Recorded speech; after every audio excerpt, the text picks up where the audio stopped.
Welcome back, everyone, to another segment of the MCR. Mac and me. My name is TJ. And for the benefit of those who may just be finding out who we are, we have been making videos now for, well, I want to say since the first year of Trump's administration, thereabouts, give or take a few months. Actually, we've been doing it since January of 2019. Okay. So we're about, what, 6 years into it, if my math is correct? Correct. 6 years into it, just two average guys, one of which is still working, gainfully employed. The other one is enjoying the easy life. Okay, and you know, of course, we'd like to share our opinions, and we use this platform to vent on occasion, for sure.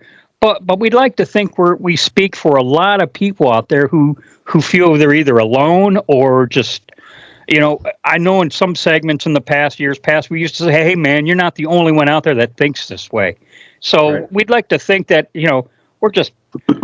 we're not highly skilled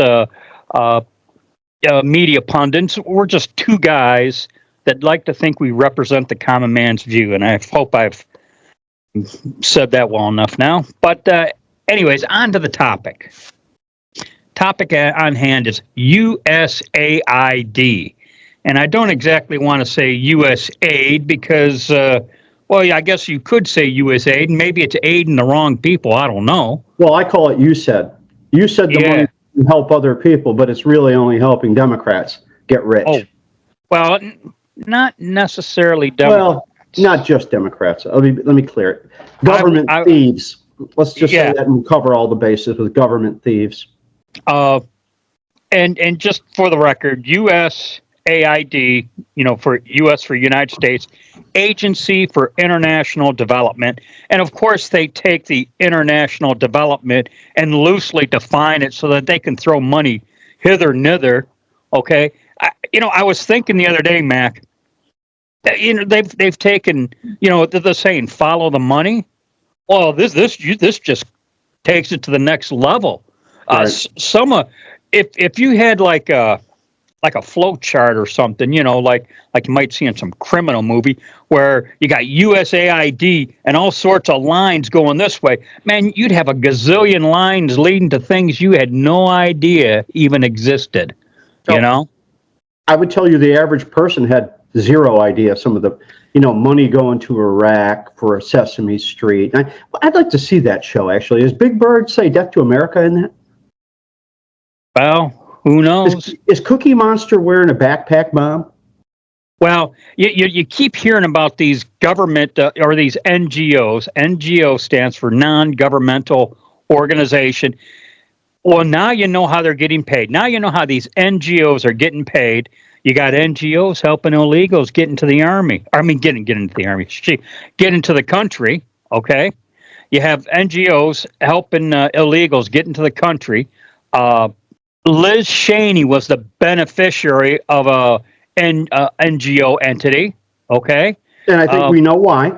And William Crystal, and the reason why I specifically mentioned William Crystal is 25, 30 years ago, I thought so highly of this guy, and I would really love to read his stuff. And aside from the fact that nowadays, in hindsight, hindsight is 2020, boy, did he have me suckered, Well, he had a lot of people suckered, and I kept thinking he just liked to hobnob with the establishment clowns, and go to the White House and have drinks and hobnob. But it really comes down to the fact that he's just a fucking thief too. Yeah. Well, and that is why they say deep state, a DC bubble. Okay, Politico was on the receiving end of some USAID money. And now that it's been cut off, I hear they're laying off over 3/4 of their staff. They couldn't make their first payroll. Yep. So we're the ones funding these people to hate on us.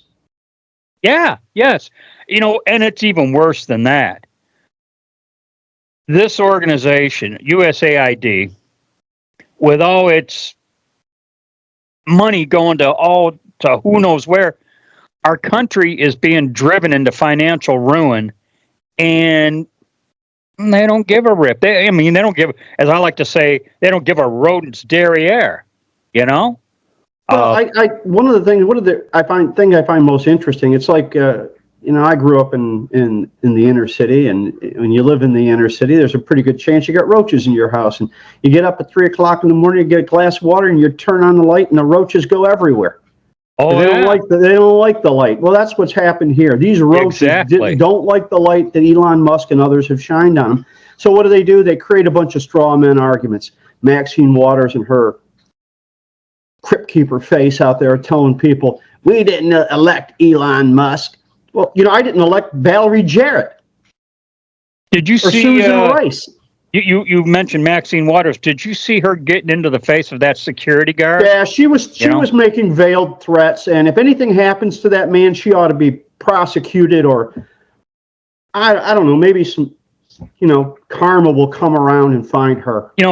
That literally could have been you or me standing at that door. Oh, absolutely. And putting up with that bovine excrement is we've been that guy. Yeah, we sure have. And I'm watching that, and how that guy managed to keep from not smacking her in the face. I was hoping he was going to be like that Sandman kid and just stand there and grin at her. Oh yeah. And then maybe she'd be stupid enough to put her hands on him. Well, I think on some of the occasions they did have to call the police to disperse the crowd. Ask yourself their question: what did they want in there for? Well, they were going to try and intimidate exactly the DOGE people. That was their intent. Yeah. Right. And it's all right for them to do the intimidation. Yeah.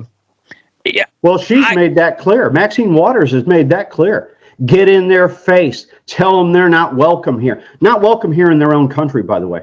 Oh yeah. Slightly off topic, but along this, most certainly part of this topic. I heard more than one Democrat operative, because what's happening is DOGE is going in. They're finding this money with USAID. Heck, DOGE is finding money everywhere, not just at USAID, but I think maybe USAID may have burst the dam. We'll say, but they're the first stop in this parade. Yeah, and so now they're making cuts, and or I think they're proposing cuts. I don't know if they necessarily have the authority to make the cut. All they can do is They can't bring it to light and say, "Here you go, Trump," and then but Trump. The president does have the authority through executive action and executive orders to shut them down. Yeah, and you know what? Again, slightly a little off topic. Rubio has been, I felt, quite impressive the last couple of weeks, and if we don't, let's take a walk down memory lane back to 2016 or 15 when Trump was called Marco Rubio, little Marco, but I guess time heals all wounds. I don't know, but I got to tell you, the last couple of weeks I've been pretty impressed with Marco Rubio as Secretary of State. I would tell you, Trump, it's like a football game, and we're playing against each other in the football game, and I'm doing everything I can to take your head off during the game. But after the game, we shake hands, we have a beer. That's what I think's going on here. Yeah, but because Marco Rubio, he's kind of he's backing Trump up on what's being done, and it's almost like if something gets by Trump, Marco Rubio, Secretary Rubio, we'll call him, is there to get it. It was a pleasant surprise to see the effectiveness of Secretary of State Rubio. Okay, let's see, what do I got here? I've heard different Democrat operatives whine and cry about how these cuts are going to put all these people out of work. Don't care. Here's what I got to say. Welcome to the real world. Did they care when they put 10,000 people, when they shut down the XL pipeline, they put 10,000 people out of jobs on day one? Did they care? Yeah, it's like what are they immune to the effects of the way things go in life? What did the mummy who lived at 1600 say? Something about, well, they can learn how to do code. Well, these people can learn how to do code. Yeah. Or maybe they can stand on the freeway exit with a sign saying, "I used to steal your money. Can I steal some more now?" Also, something else came to my mind. How many times have we seen the utter ineptness of a governmental run, whether it be website or organization or whatever? My example would be Obamacare, and how that website just couldn't run with any kind of efficiency. And yet Elon Musk brings in this team of young computer geeks, really, is what they are. And they're running circles. They are running circles around these DC inept cronies. I mean, they are running circles around these guys. They're making, you know what? They really are making them look like the fools they are, you know?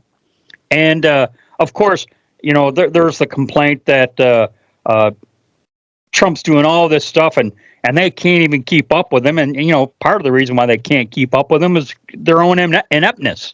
It reminds me of the blitzkrieg that Germans did into France.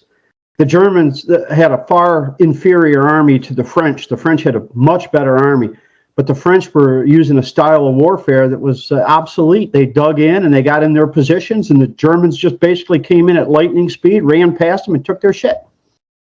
Well, I'm going to wrap up with one final statement here, Mac, and then whatever you might have. But two pundits, they were guests on CNN, and a Kara Swisher and a Scott Galloway. Is that still on the air? CNN, is that still on the air? Yeah, barely. You know what? Scott Jennings is probably the one that's keeping them on the air. Okay. One of my heroes, Scott Jennings. But this Kara Swisher and Scott Galloway, two unknown podcasters on CNN, are calling for the arrest of Elon Musk's DOGE team. You know, arrest. What's their crime?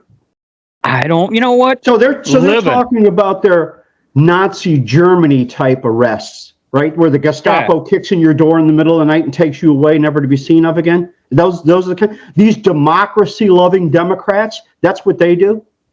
Well, I'm gonna throw out a shameless tease here. In our next segment, we're gonna follow up on Trump's audacity, and there's a little hint there. Okay, everyone, for the next segment. So that's all I got, Mac. You got any final thoughts, rants? No. I think this is DOGE telling people to get out of Dodge. That's good. I like that. All right, and with that, we'll call this one a wrap. As always, be safe, watch your six, and don't tread on me.